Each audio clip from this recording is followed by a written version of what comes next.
गुजरात के एक छोटे से गांव का एक लड़का जिसे बार बार नपुंसक बनाकर दास व्यापार में गुलाम बनाकर बेचा गया और आखिरकार अपने ज़िंदगी के एक संघर्ष करते हुए वो 35 दिनों के लिए सही लेकिन दिल्ली का सुल्तान बन जाता है और 1000 दिनारी के नाम से वो गुलामों के मार्केट में विख्यात था। और ऐसे ही मलिक काफूर या 1000 दिनारी या माणिक, इसकी कहानी लिखी है युगल जोशी ने। और उसी किताब के लेखक युगल जोशी जी से हम आज किताबों की दुनिया में बात करेंगे। जैसा कि हम हर हफ्ते किसी न किसी अजीम शख्सियत से आपकी मुलाकात करवाते हैं जिन्होंने अपनी कलम के ज़रिए शोहरत प्रसिद्धि हासिल की है, कुछ रचा है, कुछ सृजन किया है। युगल जोशी हमारे आज के इस हफ्ते के मेहमान। जोशी जी, बहुत बहुत आपका स्वागत है। बहुत धन्यवाद, थैंक यू।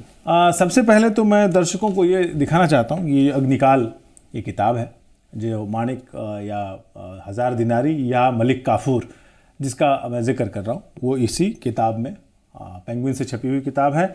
और इसकी जो है ये अमेज़न वगैरह जो ई कॉमर्स साइट्स हैं वहाँ पे उपलब्ध है।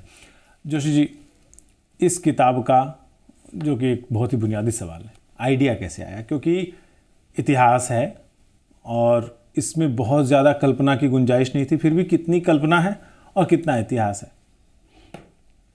जो मलिक काफूर चरित्र है ये सल्तनत कालीन इतिहास का चरित्र है और इतिहास में इसका जिक्र पहली बार जियाउद्दीन बर्नी करते हैं। जियाउद्दीन बर्नी तत्कालीन समय में 13वीं-14वीं शताब्दी में एक बहुत बड़े इतिहासकार थे। गुलाम जो वंश के शासक थे उनके दरबार में रहते थे, तो वो पहली बार इस कैरेक्टर का जिक्र यह कहते हुए करते हैं कि जब अलाउद्दीन खिलजी ने पहली बार मलिक काफूर को देखा तो वो इनकी खूबसूरती पे फिदा हो गया। इसके बाद इस कैरेक्टर का जिक्र कुछ दफ़ा आता है कि मंगोल इन्वेजन में कैसे इसने दिल्ली की रक्षा की और कैसे इसने खिलजी सल्तनत के लिए तकरीबन पूरा दक्षिण भारत जीत लिया। इससे अधिक बहुत इतिहास की किताबों में इस चरित्र का वर्णन नहीं मिलता, सिवाय इसके कि यह एक हिजड़ा था और गुलाम था। तो जाहिर है जब मैं इतिहास का अध्ययन कर रहा था और मेरे दिमाग में ये बात आई तो कौतूहल होता है। उस समय लोग थे जो गुलाम होते थे, अगर उन्हें राज्य का आश्रय मिल जाए तो वो सुल्तान भी बन जाते थे। लेकिन कोई हिंदू व्यक्ति जो कैस्ट्रेशन के बाद, हिजड़ा बनाने के बाद गुलाम बनाकर बेच दिया गया हो, एक बाज़ार से दूसरे बाज़ार में बिका हो, वो कैसे सल्तनत की इतनी ऊंचाइयों तक पहुंचा उस विषम परिस्थिति में, उस अग्निकाल में, ये इसकी कहानी है। तो ये तथ्य मुझे बार बार प्रेरित करता था कि मैं इसके बारे में और अधिक अध्ययन करूं, रिसर्च करूं। तो मुझे जब इसकी अलाउद्दीन से मुलाकात होती है उसके बाद का ऐतिहासिक वृत्तांत तो मिला, लेकिन उससे पहले का इस चरित्र का बहुत कुछ अज्ञात है। तो इसके मलिक यानी माणिक काफूर, एक माणिक से, एक हिंदू चरित्र से लेकर मलिक काफूर बनने का शुरू का जो हिस्सा है उसमें कल्पना और तत्कालीन इतिहास का संगम है। मुख्यतः यह इतिहास के ही अस्थितंत्र में यह कहानी है। हाँ, उसमें जो मांस मज्जा रक्त है वो मैंने अपनी कल्पना का लगाया है। तो क्या ये गुजरात में जो इनकी पैदाइश आपने दिखाई वो सही है ऐतिहासिक रूप से? जी, वो सही है। अच्छा, ये कई जगह हम देखते हैं पूरी किताब में, जब आप मलिक काफूर या 1000 दिनारी मतलब गुलाम के रूप में हो या बड़े वज़ीर के रूप में हो, सेना नायक के रूप में हो, सिपह सलार के रूप में हो, तो हम देखते हैं कि उसकी मुलाकात आत्म से या अपने आप से या कहें कि जैन मुनि शीलभद्र से बार बार होती। ये क्या मेटाफर इस्तेमाल किया आपने? देखिए, जो इस तरह का कैरेक्टर होगा मलिक काफूर की तरह, जाहिर है वो बहुत प्रतिभाशाली होगा और ये प्रतिभा या उसका जो ज्ञान है अर्जित किया हुआ, जो उसने बाद में अलाउद्दीन को, चाहे वो एडमिनिस्ट्रेटिव रिफॉर्म हो, बाजार रिफॉर्म्स हों या उसके लिए बहुत सारे राज्य जीतने का हो, उसकी कोई आधार भूमि, पृष्ठभूमि होनी चाहिए। चूँकि यह गुजरात का बालक है और खंबात या सोमनाथ के आसपास का है, तो जाहिर है एक कोई ऐसा व्यक्ति होना चाहिए जिससे इसे दुनिया भर का ज्ञान मिल रहा है। तो चूँकि ये इतना परिवर्तनकारी समय है और एक एक्सट्रीम से दूसरे एक्सट्रीम तक इस कैरेक्टर की यात्रा होती है, तो मुझे लगा कि कोई ऐसा दिशा दिखाने वाला, इसका कोई कॉन्साइंस कीपर जरूर इस किताब में होना चाहिए। इसीलिए जो जैन मुनि शीलभद्र हैं वो बार बार इसके कॉन्साइंस कीपर की तरह आते हैं, इसे एक सही रास्ते पर दिखाने की जद्दोजहद करते हुए। लेकिन चूंकि समय ऐसा है और मलिक की महत्वाकांक्षा इतनी है काफूर की कि वो टिका नहीं रहता उन बातों पर। अग्निकाल नाम क्यों रखा, शीर्षक अग्निकाल रखने का क्या मतलब? क्या मध्यकाल को अग्निकाल आप कह रहे हैं, वो किस आधार पर कह रहे हैं? कि क्या बार बार वहाँ हमले हो रहे थे अफ़गान से, तुर्की और अफ़गानी हमलावर भारत पर लगातार आ रहे थे, इसलिए अग्निकाल कहा, या कोई और वजह है? नहीं, ये बहुत ही अच्छा प्रश्न है। देखिए, दो चीज़ें इतिहास में समझने की हैं कि पहली बार जब अरब लोगों के आक्रमण शुरू हुए, वो पूर्व की तरफ ही नहीं हुए, पश्चिम की तरफ भी हुए। पश्चिम में यूरोप उन्होंने तकरीबन 100 साल के अंदर अंदर जीत लिया था। भारत में भी वो लोग सिंध में 712 ईस्वी तक आ गए थे, लेकिन उसके बाद उन्हें करीब 500 साल लगते हैं दिल्ली तक आने में। उस समय जब वो लोग दिल्ली पे काबिज होते हैं, उसके बाद जब सत्ता के लिए वो लोग और आगे बढ़ते हैं, तो ये दो सिविलाइजेशंस का क्लैश है, जो एक सनातन संस्कृति चली आ रही है और जो ये नई संस्कृति है। और क्लैश इतना खतरनाक है क्योंकि जो आक्रमणकारी हैं वो माइनॉरिटी में हैं। उन्हें हर किस्म से, चाहे वो धर्म का सहारा लें, चाहे अपने घोड़ों का सहारा लें, अपनी सेना का सहारा लें, इस क्षेत्र को जीतना है जहाँ हजारों साल पुरानी संस्कृति एक फल फूल रही है। तो ये उस समय सामाजिक, आर्थिक, राजनीतिक और धार्मिक तौर पर बड़ा आलोड़न वाला टाइम है। और ऐसा टाइम है जब आपके हिंदुओं से सारे अधिकार छीन लिए गए हैं। सारे अधिकार एक बहुत छोटी माइनॉरिटी के पास हैं। तो किसी हिंदू बालक के लिए ये संभव ही नहीं है कि वो सेन बना रहे। वो कोशिश करता है आचार्य शीलभद्र या अन्य लोगों के जरिए से, लेकिन समय इतना खराब है कि उसे सेन नहीं बने देना चाहता। इस उपन्यास का जो मूल विलेन है वो समय ही है, इसीलिए इसका नाम अग्निकाल है। वो समय ही इतना खराब था। अच्छा, मैं अपने दर्शकों, जो हमारे दर्शक हैं ना, वो जानते हैं कि मैं किसी भी हमारे जो मेहमान होते हैं उसका एक बार में उनका परिचय नहीं देता हूँ, टुकड़ों टुकड़ों में परिचय देता हूँ। तो एक परिचय इनका ये है कि उत्तराखंड से हैं। उत्तराखंड में भी बहुत ही खूबसूरत इलाके कुमाऊँ से हैं। तो जो आपका परिचय है, जो हमने इंटरनेट के ज़रिए पढ़ा या किताब में जो पढ़ा है, वो कि आप पिथौरागढ़ या चंपावत के किसी दुर्गम और सुदूर गांव में, काली नदी के किनारे किसी गांव में आप पैदा हुए, जन्म लिया आपने, आपकी मातृभूमि है वो। तो और मैंने अभी बातचीत में उन्होंने 10वीं कक्षा के बाद पहली बार बिजली देखी जी। ये संघर्ष थोड़ा बताया हमें। देखिए, जहाँ मेरी परवरिश हुई, बचपन जहाँ बीता, जहाँ मैं पैदा हुआ, जिस गांव में मैं पैदा हुआ उसमें तो शायद अभी भी बिजली नहीं आई है। लेकिन सरकार का तो दावा है कि हर जगह। नहीं, मतलब अब वहाँ से पलायन इतना हो गया कि मुझे नहीं लगता वहाँ अभी कोई रहता है। अच्छा। तो पिताजी के साथ ये था कि मेरे दादाजी की मृत्यु बहुत पहले हो गई थी, तो उनकी बहुत अधिक पढ़ाई लिखाई हो नहीं सकी। तो वो झूलाघाट नाम का एक कस्बा है भारत और नेपाल सीमा पर, काली नदी के किनारे, वहाँ वो व्यापार के लिए आ गए थे। तो वहीं फिर मेरा जो बचपन बीता वो वहीं बीता। वहाँ एक हमारा जूनियर हाई स्कूल और फिर हाई स्कूल बना वो था। उस समय वहाँ बिजली नहीं थी बिल्कुल भी, वो बहुत देर से आई। और मैंने तो पहली बार जब जिला मुख्यालय गया तब बिजली देखी। लेकिन एक चीज़ था, वहाँ जितने भी लोग थे, परिस्थितियों के मारे ही मैं अगर उनको कहूँगा, उनका बड़ा वो था कि वो अपने बच्चों को खूब पढ़ाएंगे लिखाएंगे, चाहे कुछ हो ना हो। तो पिताजी ने मेरे को बचपन से इस बात पे रखा कि भाई नहीं, आपको ये दुकान या व्यवसाय नहीं करना, आपको बस पढ़ना है। और उसके लिए हमें छूट थी, हम कितनी किताबें खरीदें लाएं, पत्रिकाएं उन दिनों बहुत आती थीं, तो इससे लिखने और पढ़ने की तरफ को रुझान बना। तो जब एक और परिचय इनका कि इन्होंने जो है HBTU कानपुर से और उसके बाद IIT दिल्ली से पढ़ाई की। IIT तक कैसे पहुँचे? क्या मेहनत लगी उसमें? मेहनत बहुत लगती है जी। क्योंकि घर में माता पिता का बस ये था कि भाई पढ़ो पढ़ो, पढ़ाई करो, लेकिन पढ़ने के बाद क्या करो ये उनका वो नहीं था। और बहुत सिंपल देहाती लहजे में अगर मैं कहना चाहूँ तो उनका ये कहना था कि बड़े भाई आपके अगर डॉक्टर बनना चाहते हैं तो आप इंजीनियर बनिए। अच्छा। इतना बहुत सामान्य बेसिक उस पर हमने शुरू किया था कि बड़े भैया का मेडिकल में सिलेक्शन हो गया था तो हमने सोचा नहीं, हम इंजीनियरिंग पढ़ेंगे। अच्छा। बहुत जो दूर दराज में हम लोग रहते थे तो कोई ऐसा मार्गदर्शन देने वाला था नहीं कि भाई जीवन में आगे क्या करना है। इसलिए एक रास्ते से दूसरे रास्ते, एक लक्ष्य से दूसरे लक्ष्य तक ये ज़िंदगी चलती चली आई है। IIT का कैसा अनुभव रहा? IIT का अनुभव बहुत अच्छा रहा। IIT में असल में कुछ हमारे प्रोफेसर थे जो वर्ल्ड रिनाउंड इंजीनियर्स थे, प्रोफेसर्स थे। कुछ ऐसे थे जो कि बिल्कुल क्रांतिकारी थे विचारों में। और वहाँ छूट थी कि आप न सिर्फ अपने जो मूल विषय हैं वो ले सकते हैं, बल्कि इधर उधर के और विषय भी ले सकते हैं। तो मैंने उस समय बायोटेक्नोलॉजी, एंथ्रोपोलॉजी, इन विषयों की पढ़ाई करी। तो तब मेरा पहली बार मुझे ये लगा कि नहीं, इंजीनियरिंग के अलावा बहुत सारी और चीज़ें हैं जो पढ़ने समझने लायक हैं। फिर सबसे मज़ा मुझे तब आया जब मैंने सोचा था कि मैंने कुछ साल प्राइवेट सेक्टर में नौकरी करी, फिर मैंने जब सिविल सर्विसेज देने की सोची थी तो मुझे ये लगा कि मैं अगर हिस्ट्री और एंथ्रोपोलॉजी से इसे करता हूँ तो मुझे ज्ञान तो मिलेगा ही और इसके दोहरे फ़ायदे होंगे। तब मैंने इतिहास की पढ़ाई पहली बार करनी शुरू की थी। तो अब इससे पहले कि हम ये सवाल इनसे ये पूछें कि भाई लेखन की तरफ कैसे झुका हुआ, आप सिंगापुर गए थे पढ़ने के लिए।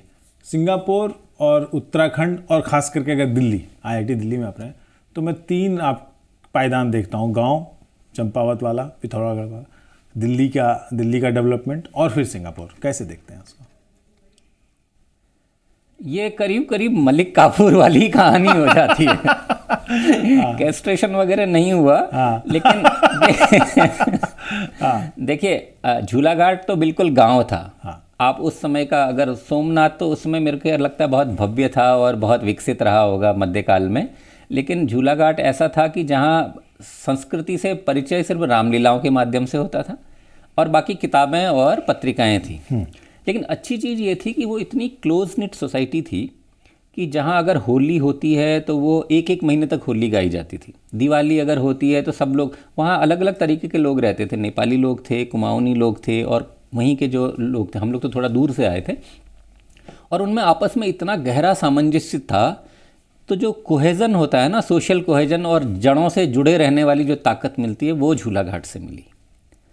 IIT दिल्ली में आकर के मुझे एक बड़ी चीज़ समझ में आई जो गांव देहात के लड़कों को अक्सर नहीं समझ में आती है, वो ये कि हमें कई बार अपनी प्रतिभा पर, अपनी योग्यता पर विश्वास नहीं होता। हम संदेह भरे रहते हैं कि हम ये भी कर सकते हैं। तो जब IIT में आए और हमने देखा कि सब लड़के तो हमारी तरह के हैं और बहुत सारे हमारी जैसी परिस्थितियों से गुजर करके आए थे, तो पहली बार हुआ कि ओह गलती हो गई। अगर ये पहले ही ये साहस आ गया होता अपनी प्रतिभा पर और योग्यता पर, तो हो सकता है कुछ ज़्यादा कर जाते। सिंगापुर जाकर के ये समझ में आया कि प्रोफेशनलिज्म क्या होता है।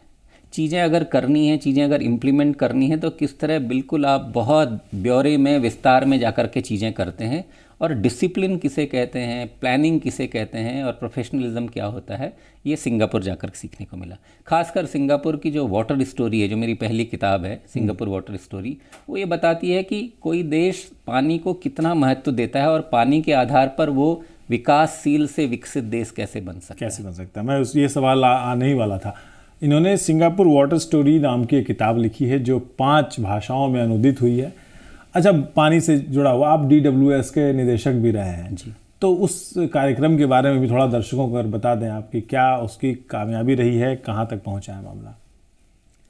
देखिए 2014 में जब माननीय प्रधानमंत्री जी ने पहली बार स्वच्छ भारत अभियान के लिए लाल किले से उद्घोष किया था, तो सारी दुनिया को अचरज हुआ था कि कैसे कोई प्रधानमंत्री लाल किले से शौचालय की बात कर सकता है।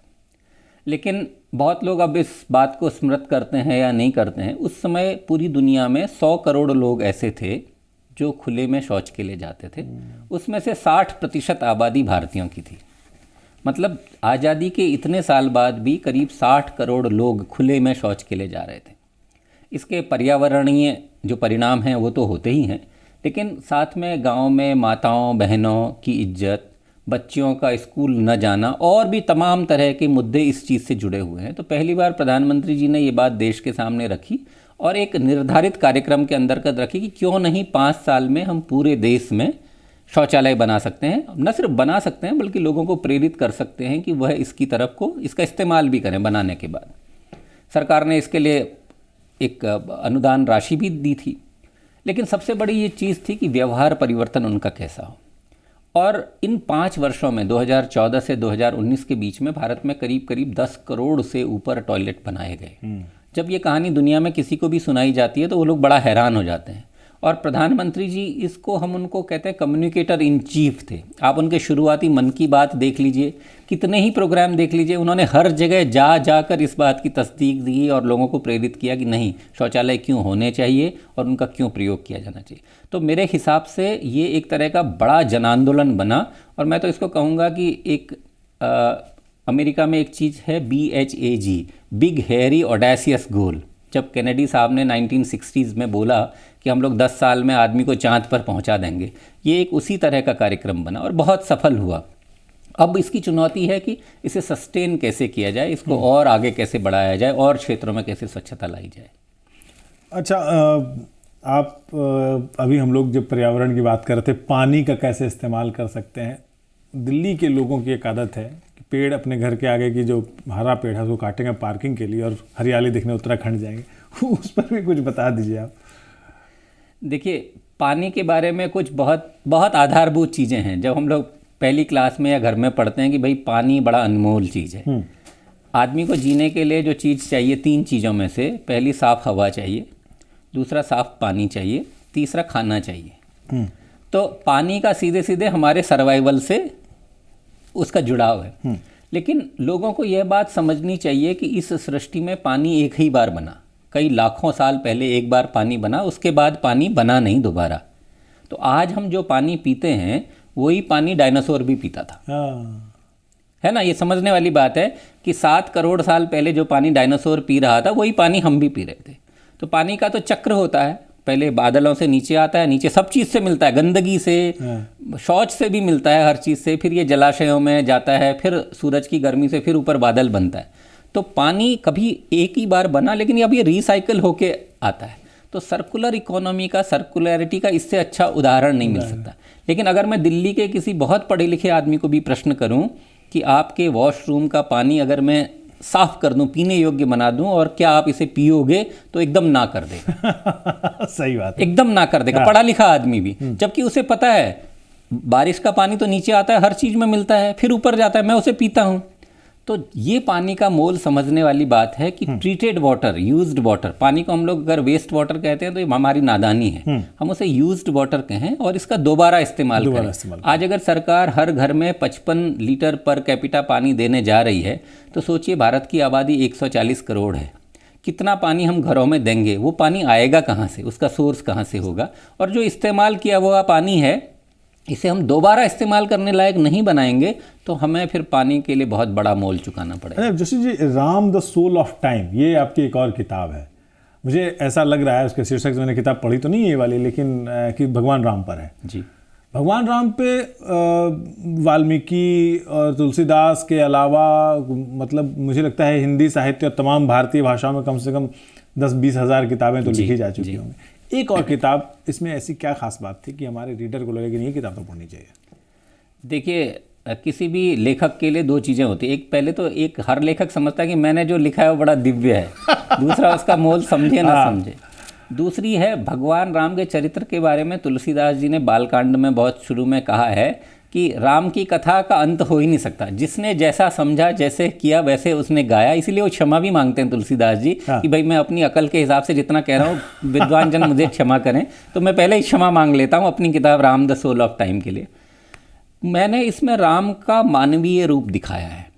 और मानवीय रूप कैसे दिखाया है, बहुत शुरुआत से। और राम को मैंने 3 पात्रों के जरिए, उनके लेंसेज से देखने की कोशिश की है। पहले विश्वामित्र का लेंस, जो वास्तव में उनके गुरु हैं, जो उन्हें राजमहल से शुरू में ही निकाल करके ले जाते हैं, जहां वो उन्हें अहिल्या से मिलाते हैं कि कैसे नारी शक्ति, कैसे नारियों का सम्मान होना चाहिए, या वो जो नारियां जो परित्यक्त हैं कैसे उनका उद्धार होना चाहिए। वो जंगलों में रहने वाले ऋषि मुनियों से उनकी रक्षा कराने के लिए ले जाते हैं। अंततः उनका एक मैरिटल अलायंस सीता जैसे एक प्रबुद्ध घर की, जो जनक जी की प्रतिष्ठा थी, उनसे शादी कराते हैं। और कैसे राम पे ये विचार डालते हैं कि समाज सेवा ही उनके जीवन का ध्येय है। ये विश्वामित्र जी का एंगल है। फिर उन्हें मिलती हैं सीता जैसी पत्नी, जो उनके लिए बन जाने को तैयार हैं, उनके लिए राजमहल के सुख छोड़ने को तैयार हैं, जो उनके लिए, अगर आप सोचें ना, 14 बरस ये लोग वनवास में रहे, जिन्होंने कभी ये नहीं किया होगा कि हमारे भी पुत्र हों, सामान्य गृहस्थी हो। तो सीता जी का त्याग बड़ा अनुपम है इस सब में। तो सीता के चरित्र से कि मैं अपने पति को सामाजिक कार्यों के सरोकार के लिए ना रोकूं, कैसे उन्हें प्रेरित करूं, कैसे उनकी सहायता करूं, ये बड़ा अनुपम है। इस पर किसी ने बहुत ज़्यादा लिखा नहीं है। तीसरा कैरेक्टर है लक्ष्मण का, जो राम के लिए हर कदम पर साथ हैं। तो किसी बड़े आदमी को बनाने के लिए उनके सहयोगी को कैसा होना चाहिए। और सबसे बड़ी बात है, राम वानरों की सेना लेकर के जा रहे हैं, तो मतलब यह है कि आप अपने से दूसरी सभ्यता के लोगों को अपने साथ लेकर के कैसे एक आक्रांता से लड़ने जा रहे हैं। ये उनका नेतृत्वकारी बिल्कुल ही डिफरेंट गुण है। इन चीज़ों पे बहुत ये थोड़ा डिफरेंट तरीके से लिखी गई। बहुत बढ़िया। क्या एक किताब ऐसी भी होनी चाहिए, रीडर के तौर पे मेरी डिमांड है, रावण कैसे राम को देखता था। एक खलनायक जो है वो एक नायक को, पूरे भारत के हीरो को कैसे देखता है। खैर, women warriors in Indian history, ये किताब, इसकी हमने चर्चा काफ़ी सुनी है, तो क्या फिर हम इसमें वही हजरत महल या वही लक्ष्मीबाई जिसके बारे में बहुत ज़्यादा चर्चा हुई है, या उसके अलावा भी कोई आपने इसमें कुछ नए पात्र रखे हैं? इसमें नए पात्र भी हैं, कुछ तो हैं जो पुराने, जिनकी हम नाम लेते हैं, रजिया सुल्तान, दुर्गावती वगैरह के, चांद बीबी। लेकिन इसमें कुछ नए पात्र हैं, जैसे बहुत कम लोगों को गोवा में रानी अब्बक्का के बारे में पता है। गोवा में रानी अब्बक्का 1, 2, 3 वगैरह हुई हैं, ये उसमें महिलाएं ही वहाँ शासन करती थीं, उनकी कहानी इसमें है। इसके अलावा इसमें रुद्रम्मा की कहानी है जो आंध्र प्रदेश वारंगल से थी। इसमें चित्तूर और केलाड़ी की चेन्नम्माएँ 2 थीं, बहुत महान थी, उनकी है। तो इस तरह से कुछ ऐसे पात्र भी हैं जो बहुत कम लोगों की जानकारी में हैं। लेकिन इस किताब के बारे में जो सबसे अच्छी चीज़ है वो ये है कि मुझे लगा था कि इसे किसी डिफरेंट तरीके से लिखा जाना चाहिए। इतिहास की किताबें नॉर्मली लोग ऑटोबायोग्राफी टाइप लिखते हैं या जो ऑथर का पॉइंट ऑफ व्यू से लिखते हैं। फॉर एग्जाम्पल, इसमें मुझे लगा कि कंटेम्पररी लोगों को ही उन कहानियों को बताना चाहिए। जैसे रजिया सुल्तान की कहानी अगर मलिक काफूर बताए किसी को, अच्छा, तो ये उसी समय लोग क्या सोच रहे थे, कैसा समाज था, इस पर ज़्यादा प्रकाश डालेगा। या मार्को पोलो जो उस समय सारी दुनिया घूम के हिंदुस्तान आया था, वो अगर दुनिया को रुद्रम्बा के बारे में बता रहा है तो वो थोड़ा डिफरेंट चीज़ होगी। या फॉर एग्जाम्पल जो दुर्गावती की कहानी है वो इसमें जहांगीर नूरजहां को सुनाते हैं। कैसे सुनाते हैं कि नूरजहां एक बार शिकार के लिए जाती हैं तो बहुत बढ़िया शॉट मारती हैं और बाघ को मार के गिराती हैं, लेकिन जहांगीर उनकी तारीफ नहीं करते, वो दुर्गावती की तारीफ करते हैं कि वो इतना बड़ा मास्टर शॉट थी।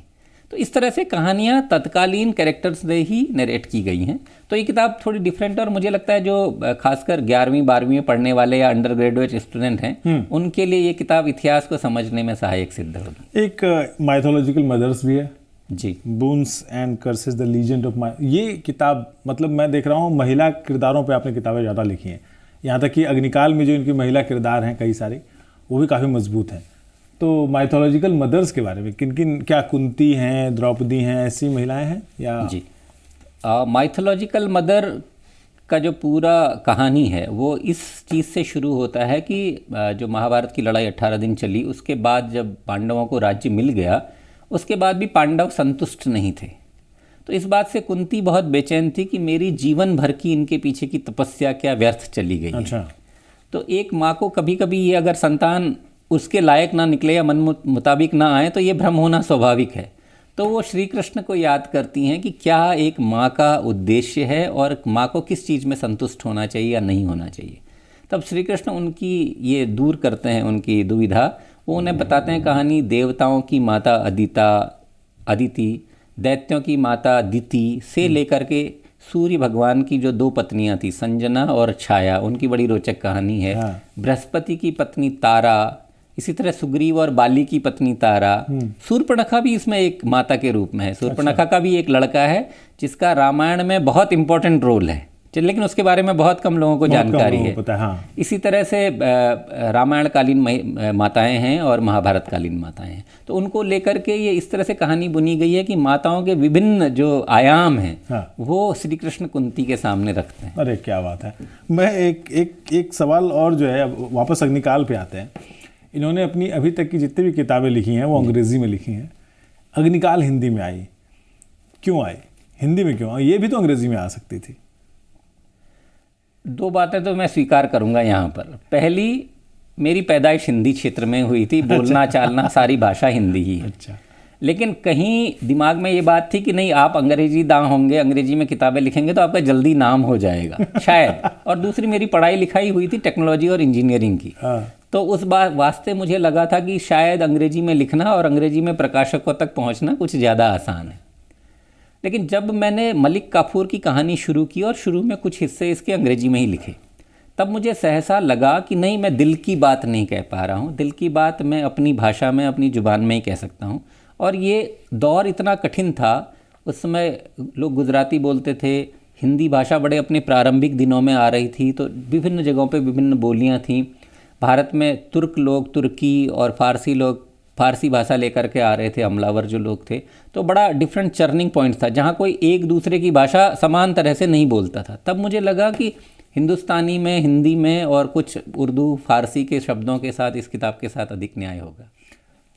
एक सवाल मैं ये भी करना चाहूँगा, अब चूँकि समय भी ख़त्म होने वाला है, तो उत्तराखंड खास करके कुमाऊँ से हमने देखा मनोहर श्याम जोशी जैसे बड़े पाए के राइटर हैं जो जिनकी किताबों के ज़रिए, कसब के ज़रिए, टिटा प्रोफेसर के ज़रिए हम फंसकिया, धार और तमाम ऐसी जगहों के नाम सुनते हैं। तो युगल जोशी की किसी किताब में उत्तराखंड का जिक्र आएगा, और उत्तराखंड को कैसे देखते हैं आप? मतलब एक मातृभूमि से आप जाते हैं बार बार वहाँ पर, या फिर मातृभूमि से बिछड़ के याद ही कर पाते हैं उसको? नहीं, मेरा तो अभी वहाँ मेरी माताजी वहीं रहती हैं, तो हर तीसरे चौथे महीने तो मैं जाता ही हूँ। अच्छा। और मुझे वहाँ होलियों में जाना बहुत पसंद है, क्योंकि ये अभी भी मेरे को बचपन की यादों के साथ जोड़े रखता है।